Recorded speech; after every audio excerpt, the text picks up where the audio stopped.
Hi നമസ്കാരം. നമ്മൾ ഇന്ന് നോക്കാനായിട്ട് പോകുന്നത് അഗ്നിവീറിന്റെ റീസണിങ്ങിന്റെ ഒരു ഫസ്റ്റ് ക്ലാസ് ആണ് കേട്ടോ. അപ്പോൾ അഗ്നിവീർ എക്സാമിന് വേണ്ടി പ്രിപ്പയർ ചെയ്യുന്ന എല്ലാവർക്കും വളരെ പ്രയോജനം ചെയ്യുന്ന ഒരു ക്ലാസ് ആയിരിക്കും ഇത്. ഞാൻ ആദ്യത്തെ വീഡിയോയിൽ നിങ്ങൾക്ക് കൃത്യമായിട്ട് അഗ്നിവീർ എക്സാംസിന്റെ സിലബസിനെ കുറിച്ച് എക്സ്പ്ലെയിൻ ചെയ്ത് തന്നിട്ടുണ്ടായിരുന്നു. ഇപ്പോൾ അതിന്റെ ഒരു പ്ലേലിസ്റ്റ് നമ്മുടെ യൂട്യൂബ് ചാനലിൽ സ്റ്റാർട്ട് ചെയ്തിട്ടുണ്ട്. അതിനകത്ത് നിരവധി ക്ലാസ്സുകൾ നിങ്ങൾക്ക് അവൈലബിൾ ആയിട്ട് തരുന്നുണ്ട്. ഇനിയുള്ള എല്ലാ ദിവസവും നിങ്ങൾക്ക് കൃത്യമായിട്ട് ക്ലാസ്സുകൾ വരുന്നതായിരിക്കും. അപ്പോൾ എന്ത് ചെയ്യുക, അഗ്നിവീർ എക്സാംസിന് വേണ്ടി പ്രിപ്പയർ ചെയ്യുന്ന എല്ലാ ആൾക്കാരും നമ്മുടെ ആ പ്ലേലിസ്റ്റ് കൃത്യമായിട്ട് ശ്രദ്ധിച്ച് ക്ലാസ്സുകൾ ആദ്യം മുതൽ അവസാനം വരെ കാണാനായിട്ട് ശ്രമിക്കുക. നിങ്ങൾ നിങ്ങളുടെ ഫ്രണ്ട്സിലേക്ക് കൂടി ഈ ക്ലാസ്സുകൾ എത്തിക്കാൻ ശ്രമിക്കുക. നമ്മുടെ SSC GDയുടെ ക്ലാസ്സുകൾ കണ്ട് ഒരുപാട് ആൾക്കാർക്ക് എക്സാം നന്നായിട്ട് എഴുതാൻ സാധിച്ചിട്ടുണ്ട്. അപ്പോൾ അഗ്നിവീറിന്റെ എക്സാം എന്ന് പറയുമ്പോൾ അത്ര വലിയ ടഫസ്റ്റ് എക്സാംസ് ഒന്നുമില്ല. ഒരുവിധം പ്രിപ്പയർ ചെയ്യുന്ന എല്ലാവർക്കും നല്ല മാർക്ക് സ്കോർ ചെയ്യാൻ സാധിക്കുന്ന ഒരു എക്സാം തന്നെയാണ് അഗ്നിവീറിന്റെ എക്സാം. അതിൽ റീസണിങ്ങിന്റെ ക്ലാസ് ആണ് ഇന്ന് നമ്മളിപ്പോൾ സ്റ്റാർട്ട് ചെയ്യുന്നത്. ഇപ്പോൾ ഓൾറെഡി തന്നെ QAയുടെ ക്ലാസ്സുകൾ സ്റ്റാർട്ട് ചെയ്തിട്ടുണ്ട്. ജനറൽ അവയർനെസിന്റെ ക്ലാസ്സുകൾ സ്റ്റാർട്ട് ചെയ്യും. അതുപോലെ ജനറൽ സയൻസിന്റെ ക്ലാസ്സുകൾ സ്റ്റാർട്ട് ചെയ്തിട്ടുണ്ട്. അപ്പൊ കൃത്യമായിട്ട് നിങ്ങളുടെ എക്സാംസിന് മുമ്പ് ഒരു പാക്കേജ് ഓഫ് ക്ലാസ്സസ് നിങ്ങളുടെ ഫ്രണ്ടിൽ എത്തും. അപ്പോൾ യാതൊരു സംശയവും വേണ്ട, നിങ്ങൾ കൃത്യമായിട്ട് പഠിക്കുക, ഡൗട്ടുകളൊക്കെ കമന്റ് ചെയ്യുക. അപ്പോൾ നിങ്ങളെ കൃത്യമായിട്ട് എക്സാമിന് നമ്മൾ ഒരുക്കി അങ്ങോട്ട് വിടാനായിട്ട് പോവുകയാണ്. അപ്പോൾ എല്ലാവരും നന്നായിട്ട് പഠിക്കാനായിട്ട് ശ്രമിക്കുക. നിങ്ങളുടെ സുഹൃത്തുക്കളിലേക്കൊക്കെ എന്ത് ചെയ്യുക, ക്ലാസ്സുകളൊക്കെ ഒന്ന് ഷെയർ ചെയ്ത് കൊടുക്കുകയും അതുപോലെ നമ്മുടെ GDയുടെ ക്ലാസ്സസ് ഒക്കെ എടുത്ത് നിങ്ങൾക്ക് ചുമ്മാ കാണാം കേട്ടോ. GDയുടെ ക്ലാസ്സസ് ഒക്കെ എടുത്ത് മസ്റ്റായിട്ടും അഗ്നിവീർ എക്സാംസിന് വേണ്ടി പ്രിപ്പയർ ചെയ്യുന്നവർക്ക് നമ്മുടെ 2021-2022 GDയുടെ ക്ലാസ്സുകളൊക്കെ എടുത്തു വെച്ച് കണ്ടുനോക്കൂ. അതുപോലെ നമ്മുടെ അഗ്നിവീർ സീരീസിൽ വരുന്ന എല്ലാ ക്ലാസ്സുകളും കൃത്യമായിട്ട് കാണുക. ഇത്രയും ഉണ്ടെങ്കിൽ ഉറപ്പായിട്ടും നിങ്ങൾ അഗ്നിവീറിന്റെ എക്സാം, ആദ്യം വരുന്ന എക്സാം അല്ലേ, ആദ്യം എക്സാം ആണ്, അത് കഴിഞ്ഞിട്ടാണ് എന്ത് വരുന്നത്, ഫിസിക്കൽ വരുന്നത്. അപ്പം ഈ എക്സാം നിങ്ങൾക്ക് നിസ്സാരമായിട്ട് നിങ്ങൾക്ക് സ്കോർ ചെയ്യാൻ പറ്റും എന്ന് പറഞ്ഞ് ഒരു എക്സാം ആയതുകൊണ്ട് തന്നെ അതിന്റെ സീരിയസ്നെസ്സിൽ തന്നെ പരീക്ഷയ്ക്ക് പ്രിപ്പയർ ചെയ്യാനായിട്ട് ശ്രമിക്കുക. അപ്പോൾ ചാനൽ ആദ്യമായിട്ട് കാണുന്നവരാണെങ്കിൽ സബ്സ്ക്രൈബ് ചെയ്യാനായിട്ട് ശ്രമിക്കുക. കൂടാതെ എന്ത് ചെയ്യുക, നിങ്ങളുടെ സുഹൃത്തുക്കളിലേക്കൊക്കെ ഷെയർ ചെയ്യും മറ്റു കാര്യങ്ങളൊക്കെ ചെയ്യുക, സപ്പോർട്ട് ചെയ്യുക, കമന്റ് ചെയ്യുക, ലൈക്ക് ചെയ്യുക. Okay, so the first one ഞാൻ ആദ്യം പറയാനായിട്ട് ഉദ്ദേശിക്കുന്നത് ഇതിന്റെ സിലബസ് ആണ് മക്കളെ. ഞാൻ റീസണിങ്ങിന്റെ സിലബസ് ആണ്, ടോട്ടൽ സിലബസ് ഞാൻ നേരത്തെ എക്സ്പ്ലെയിൻ ചെയ്തു. റീസണിങ്ങും അവിടെ ഞാൻ പറഞ്ഞിട്ടുണ്ടായിരുന്നു. അപ്പോൾ നമ്മുടെ ടോപ്പിക്കുകൾ ഇവിടെ ഓടിച്ചു പറയാൻ പറ്റുന്നതിന് നമ്പർ റാങ്കിങ് എന്നുള്ള ക്വസ്റ്റ്യൻസ് വരും. അതുപോലെ കൺക്ലൂഷൻസ്, സ്റ്റേറ്റ്മെന്റ് കൺക്ലൂഷൻ ക്വസ്റ്റ്യൻസ് വരാം. സീക്വൻസ് ഓഫ് വേർഡ് അറേഞ്ച്മെന്റുമായിട്ടുള്ള ക്വസ്റ്റ്യൻസ്, സീരീസ്, അരിത്തമെറ്റിക്കൽ ആയിട്ടുള്ള റീസണിങ്, അതുപോലെ കോഡിംഗ് ഡീകോഡിങ്, ഡയറക്ഷന്, അനലോഗി, ഡേറ്റ സഫിഷ്യൻസി, ക്ലോക്ക് കലണ്ടറുമായിട്ടുള്ളത്, സ്റ്റേറ്റ്മെന്റ് കൺക്ലൂഷൻ, വെൻ ഡയഗ്രം, അതുപോലെ പസിൽസ്, അതുപോലെ ചെറിയ റീസണിങ്ങിലെ വലിയ കട്ടി ക്വസ്റ്റ്യൻസ് ഒന്നും അല്ല, ചെറിയ ലോജിക്കൽ സെൻസ് അളക്കുന്ന ക്വസ്റ്റ്യൻസ് ആണ്. അപ്പൊ ഈ ടോപ്പിക്കിലെ പ്രധാനപ്പെട്ട കുറച്ച് ടോപ്പിക്കുകൾ നിങ്ങൾക്കുമായിട്ട് ഞാൻ പങ്കുവെക്കുകയാണ്. ഇന്നത്തെ ക്ലാസ്സിൽ ഞാൻ നിങ്ങളെ പരിചയപ്പെടുത്താൻ പോകുന്ന അനലോഗി എന്ന് പറയുന്ന ടോപ്പിക്കാണ്. അനലോഗി എന്ന് പറയുമ്പോൾ മക്കളെ നിങ്ങളുടെ മനസ്സിൽ വരേണ്ടത് എന്താണെന്ന് ചോദിച്ചു കഴിഞ്ഞാൽ, നോട്ട് ചെയ്തതിന്റെ ഡെഫിനിഷൻ വെച്ചോണം. അനലോഗി എന്ന് പറഞ്ഞാൽ എന്തുവാണെന്ന് അറിയാമോ? സിമിലാരിറ്റി എന്നാണ്. സിമിലാരിറ്റി അതായത് റിലേറ്റഡ് ആയിട്ടുള്ളതിനെ എന്ത് ചെയ്യുക, കണ്ടുപിടിക്കുക. അപ്പോൾ അനലോഗി എന്ന് പറയുമ്പോൾ 3 ടൈപ്സ് ഓഫ് അനലോഗീസ് നമുക്ക് പഠിക്കാനുണ്ട്. 3 ടൈപ്പ് അനലോഗികളുണ്ട്. ഏതൊക്കെയാണെന്ന് അറിയാമോ? 3 ടൈപ്പ്. 1 വേർഡ് ആണ്, 2 നമ്പർ ആണ്, 3 ആൽഫബറ്റ് ആണ് കേട്ടോ. ആൽഫബറ്റ്. ഓക്കെ, അപ്പൊ ഇത് നിങ്ങൾ നോട്ടാക്കി സെറ്റ് ചെയ്ത് പഠിക്കുക. വേർഡ് പഠിക്കണം, നമ്പർ അനലോഗി പഠിക്കണം, ആൽഫബറ്റ് അനലോഗി പഠിക്കണം. അപ്പൊ അനലോഗി എന്ന് പറഞ്ഞാൽ എന്താണ്? സിമിലാരിറ്റി ആണ്, അല്ലെങ്കിൽ റിലേറ്റഡ് ആയിട്ടുള്ളതിനെ കണ്ടുപിടിക്കുന്നതിനെയാണ് നമ്മൾ അനലോഗി എന്ന് പറയുന്നത്. മനസ്സിലായോ? അപ്പൊ ഡെഫിനിഷൻ നോട്ട് ചെയ്ത് വെച്ചല്ലോ. 3 ടൈപ്സ് ഉണ്ട്, 3 ടൈപ്സ് ഉണ്ട്. ഏതൊക്കെയാണ് പഠിക്കാനുള്ളത്? വേർഡ് പഠിക്കാനുണ്ട്, നമ്പർ പഠിക്കാനുണ്ട്, ആൽഫബറ്റ് പഠിക്കാനുണ്ട്. ഓക്കെ, അപ്പൊ ആദ്യത്തെ ക്വസ്റ്റിലേക്ക് പോകാം. Select the related word from the given alternative. അതായത് പീകോക്ക് എന്നൊരു സാധനം തന്നിട്ട് അതിന്റെ കൂടെ തന്നേക്കുന്നത് ഇന്ത്യയാണ്. പീകോക്കും ഇന്ത്യയും തമ്മിലുള്ള എന്താണ്? അപ്പൊ ഇന്ത്യയുടെ നാഷണൽ ബേർഡ് എന്ന് പറയുന്ന കാറ്റഗറിയിലാണ് എന്ത് വരുന്നത്? പീകോക്ക് വരുന്നത് അല്ലെ. അപ്പൊ അങ്ങനെയാണ് ബിയർ എന്ന് പറയുന്നത് എന്താണ്? ഇതിനകത്ത് ഏത് രാജ്യവുമായി ബിയർ ബന്ധപ്പെട്ടിരിക്കുന്നു എന്ന് ചോദിച്ചാൽ റഷ്യയാണ്. റഷ്യയുടെ നാഷണൽ ആനിമലിനകത്ത് വരുന്നതാണ് ആരെന്ന് പറയുന്നത്? ബിയർ എന്ന് പറയുന്നത്. ഇത്രയേ ഉള്ളൂ. അപ്പൊ പീകോക്ക് ഇന്ത്യയുമായി ബന്ധപ്പെട്ടിരിക്കുമ്പോൾ ബിയർ ആരുമായി ബന്ധപ്പെട്ടിരിക്കുന്നു? ആരാണ്? റഷ്യയുമായി. ഇങ്ങനെ റിലേറ്റഡ് ആയിട്ടുള്ള, ഓസ്ട്രേലിയയുമായിട്ട് ബന്ധമില്ല, അമേരിക്കയുമായി ബന്ധമില്ല, ഇംഗ്ലണ്ടുമായിട്ട് ബന്ധമില്ല. ഈ രീതിയിലുള്ള റിലേഷൻ പറയുവാണെങ്കിൽ ആരാണ്? റഷ്യയുമായിട്ടാണ് ബന്ധം കിടക്കുന്നത്. കറക്റ്റ് ആണോ? സോ ദ സെക്കൻഡ് ക്വസ്റ്റ്യൻ എന്താണ്?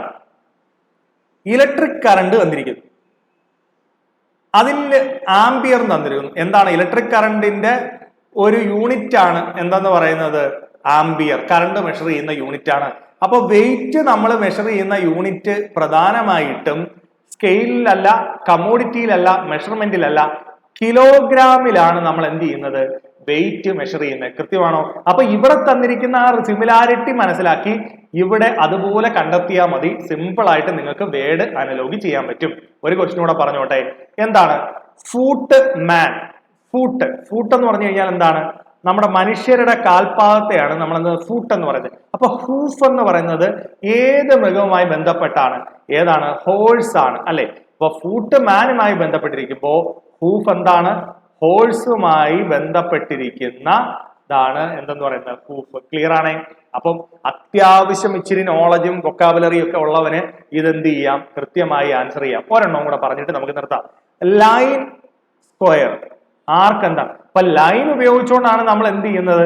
സ്ക്വയർ ഉണ്ടാക്കുന്നതെന്ന് എല്ലാവർക്കും അറിയാലോ. അപ്പൊ ആർക്ക് എന്ന് പറഞ്ഞാൽ ഇതല്ലേ ആർക്ക്? ഈ ആർക്കുകൾ ഉപയോഗിച്ചുകൊണ്ട് നമ്മൾ എന്ത് ചെയ്യും? എന്താ ചെയ്യുന്നത്? സർക്കിൾ ജനറേറ്റ് ചെയ്യലടാ ചെയ്യുന്നത്. അപ്പൊ സിമ്പിൾ ആയിട്ട് ഉത്തരം എന്താണെന്ന് നമുക്ക് കിട്ടി? സർക്കിൾ. അപ്പോ ഇതെല്ലാം നമ്മൾ റിലേറ്റഡ് ആയിട്ടുള്ള വേർഡിനെ, ഇവിടെ തന്നിരിക്കുന്ന റിലേഷൻ വെച്ച് ഇവിടെ റിലേറ്റഡ് ആയിട്ടുള്ള വേർഡിനെ കണ്ടുപിടിച്ചല്ലേ? അപ്പൊ അത് കത്തിയല്ലോ. സോ അടുത്തത് നമ്പർ അനലോഗിയുമായിട്ട് ബന്ധപ്പെട്ട ക്വസ്റ്റ്യൻ ആണ്. 1ഉം 8ഉം ഏതോ രീതിയിൽ ബന്ധപ്പെട്ടിരിക്കുന്നു. അങ്ങനെയാണെങ്കിൽ 27ഉം ഏതും. 1 എന്ന് പറയുമ്പോൾ നമുക്ക് എങ്ങനെ വേണേലും കണക്ട് ചെയ്യാം. ഒരു സംഖ്യയുടെ സ്ക്വയർ ആണെന്ന് പറയാം, അല്ലെങ്കിൽ ഒരു സംഖ്യയുടെ ക്യൂബ് ആണെന്ന് പറയാം.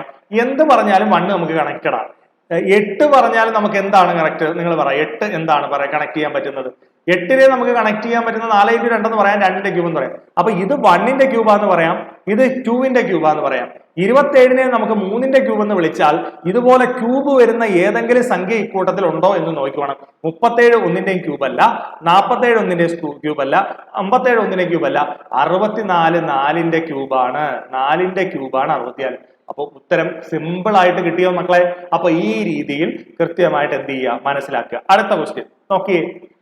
3 27.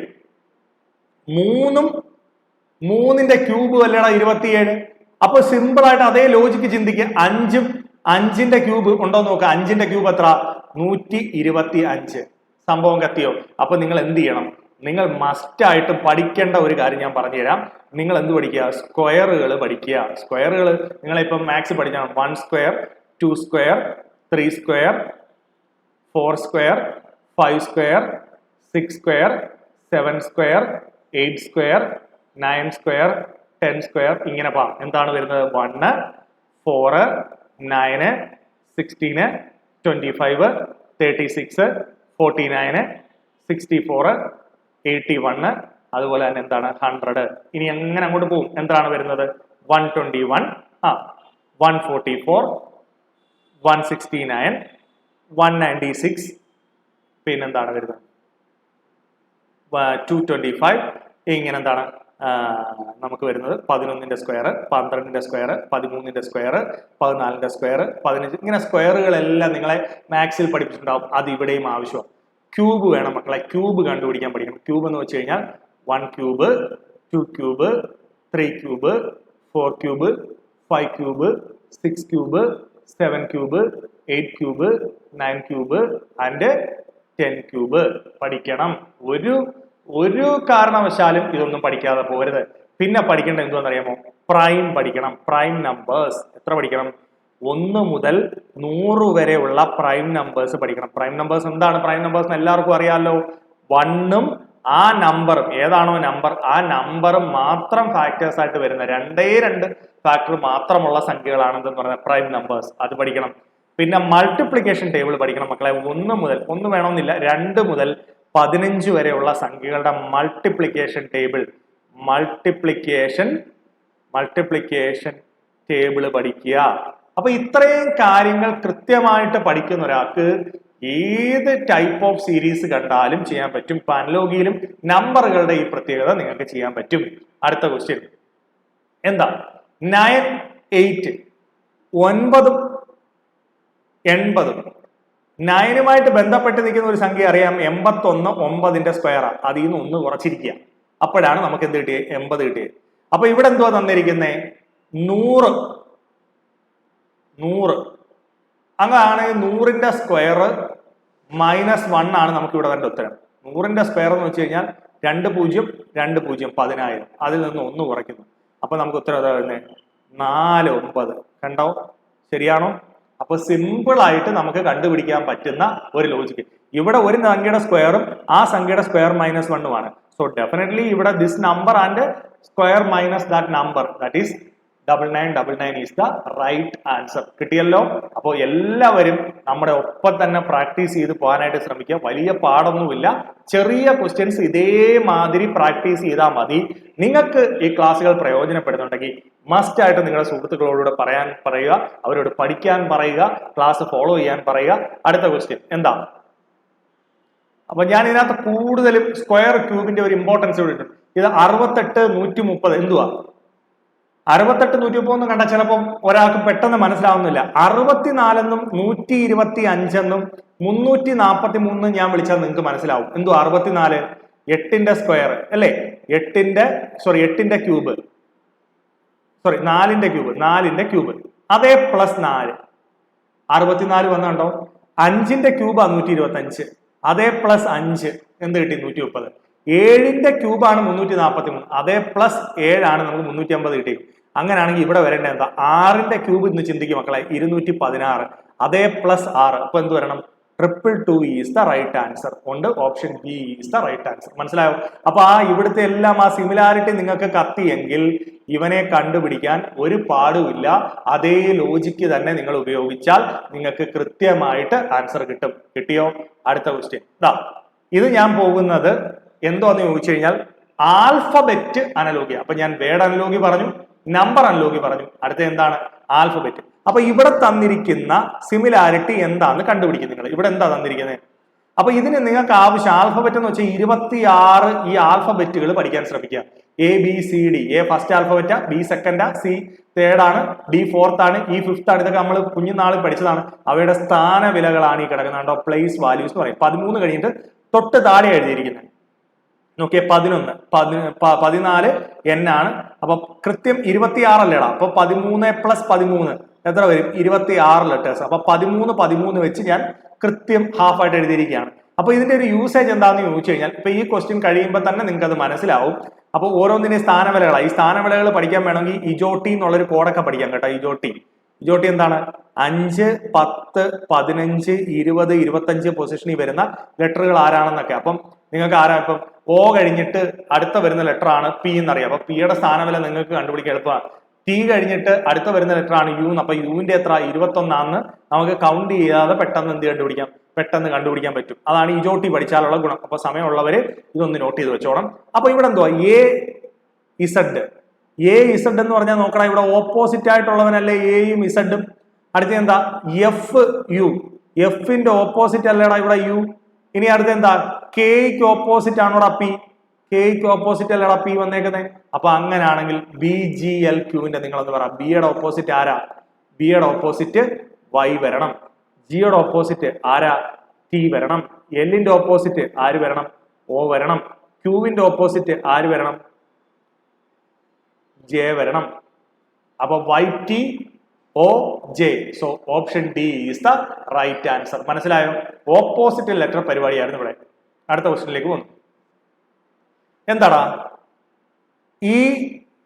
EGIK മാറിയിരിക്കുന്നത് FILOയുമാണ്. അങ്ങനെയാണെങ്കിൽ FHJL എന്താണെന്നാണ് ക്വസ്റ്റ്യൻ. EFGIILKO. EFI എന്ന് പറയുമ്പോൾ എന്താ? 1ന്റെ വ്യത്യാസം.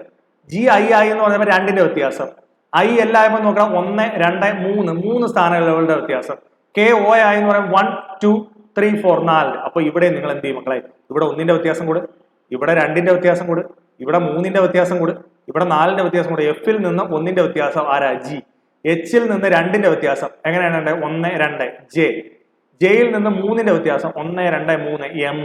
Lൽ നിന്ന് 4ന്റെ വ്യത്യാസം 1 2 3 4. P. അപ്പൊ GJMP option A is the right answer. കത്തിയോ നിങ്ങൾക്ക്? സോ ദ നെക്സ്റ്റ് ക്വസ്റ്റ്യൻ എന്താ? നമ്പർ എന്ന് പറയുന്ന ഒരു പേര് ഇവനെ മാറ്റി എഴുതിയിരിക്കുന്നത് നമ്പർ എന്ന് പറയുന്ന വേർഡിനെ മാറ്റി എഴുതിയിരിക്കുന്നത് UNBMRE. അതായത് നമ്പറിലെ അതേ ലെറ്ററുകൾ തന്നെ ഇവിടെ വന്നേക്കുന്നത്. നോക്ക്, ഒരു അറേഞ്ച്മെന്റ് ആണ് ഇവിടെ വന്നിരിക്കുന്നത്. ഇവിടെ പ്ലേസ് വാല്യൂവിന്റെ ഇൻക്രിമെന്റോ ഡിക്രിമെന്റോ ഓപ്പോസിറ്റ് ലെറ്ററോ ഒന്നും അല്ല, ഒരു അറേഞ്ച്മെന്റ്. അപ്പൊ അങ്ങനെയാണെങ്കിൽ GHOST യുടെ അവിടെയും അറേഞ്ച്മെന്റ് ഉപയോഗിച്ചാൽ പോരാടാ. ഇവിടെ രണ്ടെണ്ണം ഇല്ല, അതുകൊണ്ട് പറയണം അങ്ങനെ. അപ്പൊ HGSOT എന്നൊരു ഉത്തരം ഉണ്ടോ? HGSOT. Option C is the right answer. കത്തിയോ നിങ്ങൾക്ക്? കത്തിയോ? ഇവിടെ അപ്പൊ എന്താണ്? ഒരു അറേഞ്ച്മെന്റ് ആണ്. അപ്പൊ പ്ലേസ് വാല്യൂവിന്റെ ഇൻക്രിമെന്റോ ഡിക്രിമെന്റോ വരാം, ഓപ്പോസിറ്റ് ലെറ്റർ വേണമെങ്കിൽ വരാം, ഒരു അറേഞ്ച്മെന്റ് വരുത്തി വേണമെങ്കിലും എന്ത് ചെയ്യാം? കണ്ടുപിടിക്കാം. അപ്പൊ ഇവിടെ തന്നിരിക്കുന്ന എന്തുവാന്ന് കണ്ടുപിടിച്ചാൽ ഇവിടെ അതേ ലോജിക്ക് തന്നെ ഉപയോഗിച്ചാൽ മതി. അടുത്ത ക്വസ്റ്റ്യൻ എന്തുവാ? നോക്കളെ, EJOT എങ്ങനെയാ മാറിയിരിക്കുന്നത്? BQLG. E എന്തായി? B ആയി. ഓപ്പോസിറ്റ് അല്ലേടാ. J എന്തായി? Q ആയി. അപ്പൊ നിങ്ങൾ ഇവിടെ ഓപ്പോസിറ്റ് കളി കളിച്ചാൽ മതി. BGLQന്റെ അവിടെ ബിക്ക് ഓപ്പോസിറ്റ് എന്താ? Y അല്ലേ? ജിക്ക് ഓപ്പോസിറ്റ് എന്താ? T അല്ലേ? എല്ലിന് ഓപ്പോസിറ്റ് എന്താ? O അല്ലേ? ക്യൂവിന് ഓപ്പോസിറ്റ് എന്താ? ഇത് നമ്മൾ നേരത്തെ ചെയ്ത ക്വസ്റ്റ്യൻ തന്നെയാണ് തോന്നുന്നു. J. അപ്പൊ എന്താ? YTOJ. So this is the right. Opposite letter പരിപാടി തന്നെയാണ് ഇവിടെ നേരത്തെ കണ്ടുപിടിക്കാൻ തന്ന അതേ വേർഡ് തന്നെയാണ് എന്തെങ്കിലും ഓപ്പോസിറ്റ് ലെറ്റർ. ഇപ്പൊ ഇവിടെ തന്നിരിക്കുന്നത് വെച്ച് നിങ്ങൾ കണ്ടുപിടിക്കണം എന്താണ് റിലേഷൻ. ഇവിടുത്തെ റിലേഷൻ അറിയാമെങ്കിൽ the same relation can be used in the blank space. We can get the answer. So very simple ആയിട്ട് ഞാൻ നിങ്ങളെ അനലോഗി എന്ന് പറയുന്ന കോൺസെപ്റ്റ് പറഞ്ഞു തന്നു. എന്താ തന്നെ? വേർഡ് അനലോഗി ഉണ്ട്, നമ്പർ അനലോഗി ഉണ്ട്, ആൽഫബറ്റ് അനലോഗി ഉണ്ട്. നിങ്ങൾക്ക് മനസ്സിലായെങ്കിൽ നിങ്ങൾ കമന്റ് ചെയ്യും മക്കളെ, ലൈക്ക് ചെയ്യും, സപ്പോർട്ട് ചെയ്യും, ഷെയർ ചെയ്യും.